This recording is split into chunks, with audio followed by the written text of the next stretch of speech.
নমস্কার, কেমন আছেন সকলে? তো বেশ অনেক দিন হলো আমি আমার এই রান্নার চ্যানেলে কোনোরকম কোনো ভিডিও দেওয়া হয়নি, তাই ভাবলাম আজ একটি রেসিপি আপনাদের সাথে শেয়ার করব। তা কেমন আছেন সকলে? তো আজ আমি বানাবো ছানার কোপ্তা কারি।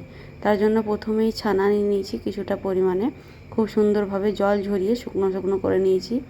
তারপরে দিয়েছি তার মধ্যে একটুখানি জিরে গুঁড়ো, একটুখানি লবণ, একটুখানি চিনি আর একটুখানি কাশ্মীরি মির্চি গুঁড়ো আর কি দিয়ে ভালোভাবে মাখিয়ে আর একটু হালকা 1 চামচের মতো ময়দা দিয়ে রেখে দিয়েছি।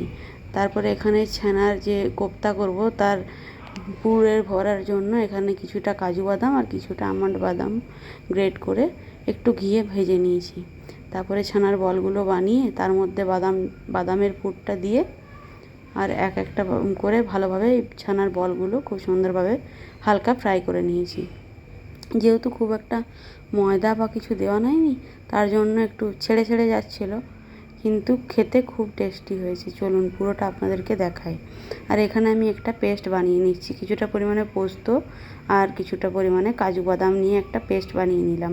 তারপরে এখানে কড়াইয়ে কিছুটা সাদা তেল আর কিছুটা ঘি দিয়ে এখন এই কোপ্তাগুলো আমি সুন্দরভাবে ফ্রাই করে নেব হালকা করে, কারণ বেশি নাড়াচাড়া করলে এগুলো ভেঙে যাচ্ছে, যার জন্য হালকা হাতে নাড়াচাড়া করে ফ্রাই করে নিতে হবে।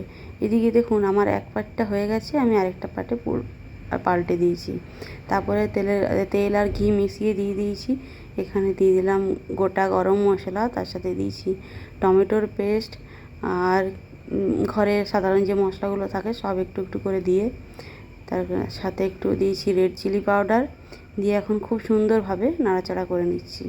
তারপরে এখানে আমি দিয়ে দিলাম কাজু আর পোস্তর বাটা যে পেস্ট ছিল সেটা দিয়ে বেশ ভালোক্ষণ কষিয়ে নিয়ে এখানে দিয়ে দেবো আমি 1 বাটির মতো দুধ দিয়ে খুব সুন্দরভাবে নাড়াচাড়া করে এখন আমি বেশ কিছুক্ষণ ফুটতে দেব হালকা একটু জল দিয়ে। তারপরে কোপ্তাগুলো দিয়ে দেবো, ফুটে এলে ঘি আর গরম মশলা দিয়ে নামিয়ে নেব। তারপরে একটু কস্তুরি পাতাও দিয়েছিলাম।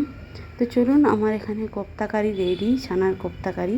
আপনাদের এই রেসিপিটা কেমন লেগেছে অবশ্যই কমেন্ট করে জানাবেন।